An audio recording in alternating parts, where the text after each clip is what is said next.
Yes, guys, what's going on? Welcome back to the CJ Rugby Prep Podcast, episode 2. And this week I've got a really highly requested topic from you guys, which is building a 80-minute engine for rugby. So really excited to run you guys through that. Just before I do, guys, please make sure that you subscribe to the channel. Honestly, it really helps in terms of getting the videos out there and just spreading the word, of course, and helping rugby players worldwide. I've got my Welsh gear on today. Wales v England this week in the Six Nations. So yeah, looking forward to seeing how that one goes. Hopefully we can end that losing streak, but I can't see it happening, unfortunately. But yeah, let's get into it. Okay, so why I want to make this training this week is because a lot of you always DM me, and I'm not like one of these coaches that's like, oh, a common question that I get asked. Like, I literally get asked this, honestly, like a couple of times a week, okay, in terms of, I'm really struggling with my conditioning and I'm not really sure the steps that I need to take in order to obviously improve that, okay? So I really want to make sure that you guys walk away with a crystal clear sort of plan and understanding then on how you're going to actually build an 80-minute engine for rugby, okay?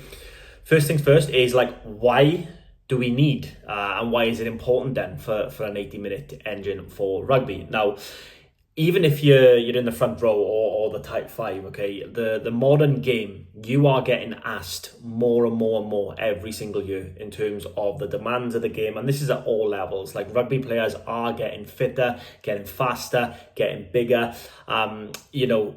Sometimes I look at the game and I'm like, I'm so glad that I don't play anymore, okay? So it's really important that no matter what position you are, how big you are, that you have it in your locker to be able to perform for 80 minutes, right?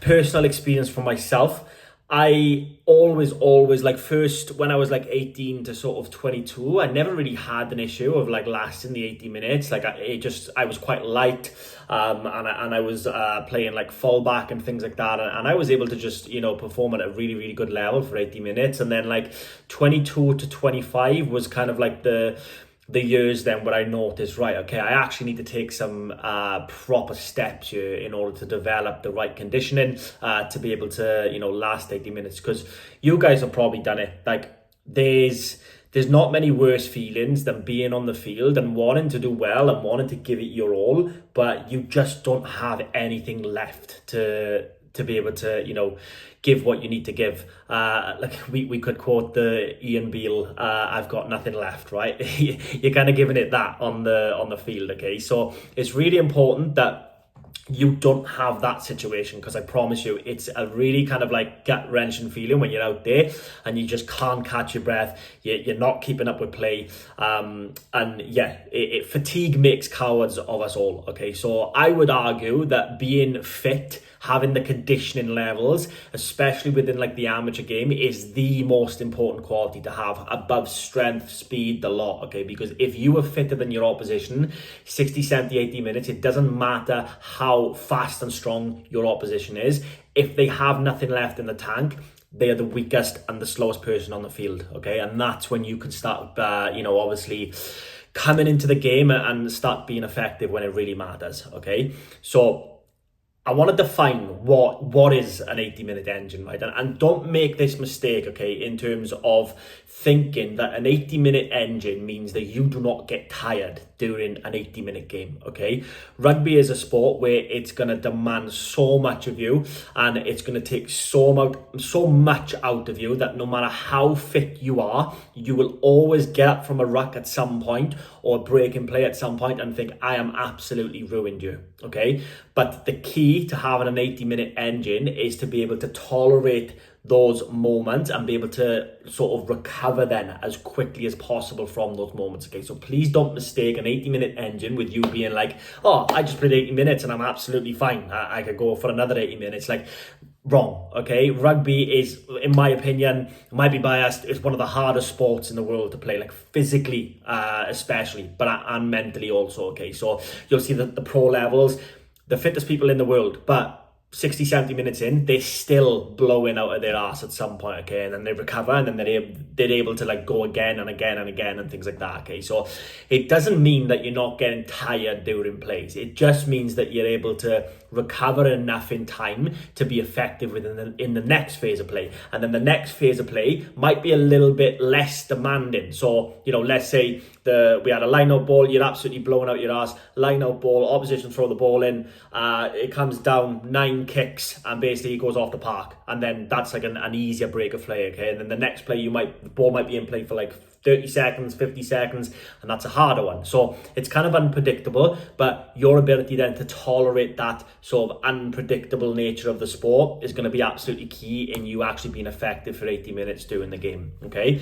So I want to define what rugby endurance is, and essentially what is asked of you then as a rugby player to be able to be effective within the sport, okay? So predominantly, right, how you would define rugby in a conditioning sense and in an energy system sort of sense, right, is that rugby is a multi-sprint sport.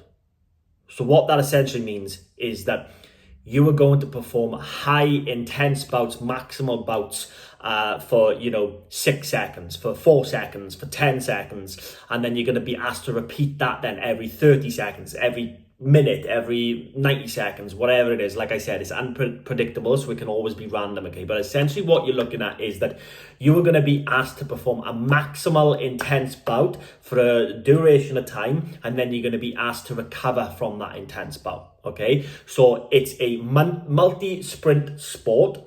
But what the people make the mistake of is thinking that it's not an aerobic dominant sport either, or that you need aerobic capacity to be able to be effective within the sport, okay? So I'll run you through this and essentially why it's important, okay? So first things first is, for me, the most important area of your game that you need to develop within rugby is to make sure that you are aerobically fit as a rugby player. Okay, so aerobically fit basically means is that your body is efficient in using oxygen, carrying oxygen then to the muscles so that your muscles can do the sort of task that you're trying to do in the game. Okay, so your ability then to be able to do that is absolutely key, right? What will happen is that you'll perform a max intense bout, which is essentially what we call a alactic sort of activity, which basically means that you're not using any oxygen for that. It's like 100%, let's get this done, and then it'll stop, right? And then that's when your aerobic system will usually become predominant, and then you'll have to recover from that sort of high intense bout that you've done, okay? So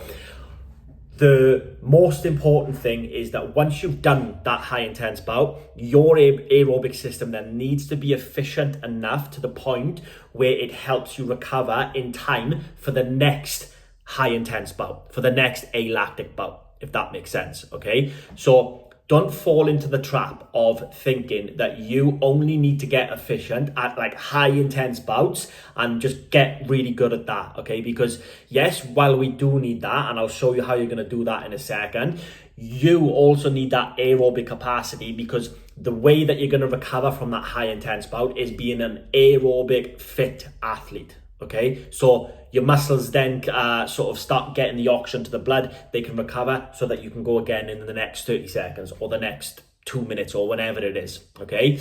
And then the other thing about it, right, is like and this is something that people don't really talk a lot about, it's just like your mindset towards rugby, okay? And I do kind of hate the term mental toughness and things like that, because like I said, like fatigue will make cowards of us all, okay? Like if you push yourself to the limit, you are going to start getting those voices in your head thinking like, oh, how long can I do this for? You're going to get sloppy and things like that. So while being mentally tough is not really a thing that I usually say, you still have to have a mentality though of being able to tolerate a lot of sort of discomfort within the game, okay? Like you have to accept, because I get this all the time, right? Is like people will be like, cool, I make like 3 tackles in a row and then I'm absolutely blowing out my ass. And I'm like, yes, because you just made 3 tackles in a row. Like you're literally giving it your all to make those 3 tackles in a row. So when you get up from that 3rd tackle, you should be in a position where you're like, I know that I'm blowing out my arse here and that's to be expected,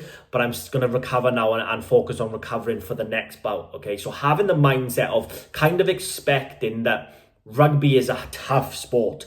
You are going to get tired, right? So don't go thinking that no matter how fit you are, you should be getting to a point where you're never going to be tired doing the game, because it's just not going to happen, okay? But it's just about, can you handle that better than the opposition, okay? And that's where obviously a solid plan will come in. So how do we build a 80-minute engine, right?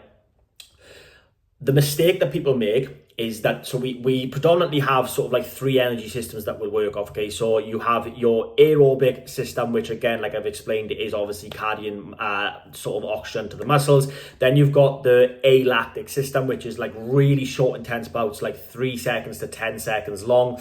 And then you've got in the middle of that, so you've got your aerobic on one side, you've got your alactic on the other side, and then you have your anaerobic in the middle, okay? Which can kind of be like 10 seconds to 3 minutes long of like high intense bouts, okay? And that's when like lactic acid and stuff starts kicking in.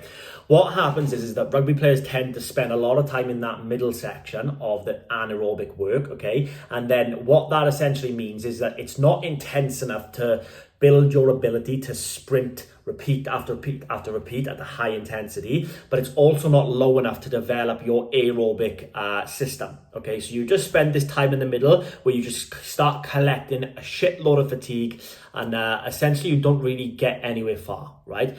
What you need to do, and I'm going to show you a weekly structure in a second, so that you get an idea of what it is. What you need to make sure that you're doing is that, one, you're training your aerobic system, okay? And this can be done through, my favorite ways to do this are off-feet conditioning methods. So you can do like a watt bike or an assault bike, and you can do sort of like, aerobic intervals, as we call them. So you may do something like 20 seconds on at 60 to 75% effort, and then you rest for 40 seconds, and then you do 10 to 15 minutes of that. You could do aerobic sort of running tempo intervals. So what this would mean is that you'd be on a rugby field, you start on one touchline, you then run to the furthest, you then run to the opposite touchline at around, again, 60-75%, getting 100 meters covered in like 20 seconds, then you rest 40 seconds, and then you go again. That's one way of doing it. The other way of doing it is just doing it's just doing like low intense bouts. So basically like a zone 2 work where you're just plodding along steady state on a bike or a rower or anything like that. Same again with the running. You could go for a long run, do like a 5k, but do it at a very, very low intense effort so that your heart rate doesn't spike and it stays low. Then you have the alactic work, so things like you could be hitting a tackle pad for like 10 seconds, you could be throwing a med ball for 10 seconds, you could be going all out on a watt bike or an assault bike for like 6 seconds with plenty of rest, okay? They are the ones that you want to be spending most of your time on, okay? Is the aerobic work and then the alactic work, okay? And then like once a week, you could probably touch upon the middle part, which is like the lactic system, where the anaerobic system, where basically you can do, like the HIIT type workouts that people tend to do, where you're working for, 30 seconds on and then 30 seconds off and things like that. And like, yes, we can touch upon those then like once a week, once every 2 weeks or so from there. Okay. So I'm going to run you through a sort of a graph then here, right? And if you're not able to see this right now, don't worry, I'll talk you through it, but you should be able to see it on the screen if you are watching. This is like what a typical week could look like for you, even if we're in season, off season, pre-season, whatever it is, okay? And how it's going to go is tying back into our high-low training split last week. If you haven't watched that, make sure that you go and watch that. Basically, what we're trying to do is keep our aerobic days purely aerobic, and then keeping our alactic days or high-intense days in those days, okay? So you're trying to keep those separate. You're not trying to do aerobic work in the morning and then alactic work in the night and things like that, okay? You want to try and make sure that you match this with your gym sessions and things like that, right? So how it's going to look is like Monday, for example, like let's say you played a game on a Saturday, Monday then you rested Sunday, Monday we're in, okay? What you could do here is like a off-feet conditioning session, like after your upper body session or what have you, doing like aerobic intervals that I spoke about, making sure that your heart rate then is not going over like 75% of max heart rate. So yeah, on a bike, assault bike, watt bike, whatever it is, and just making sure that whether you're doing like steady state, whether you're doing like sort of aerobic intervals, that's going to be a great way to get that aerobic hit in.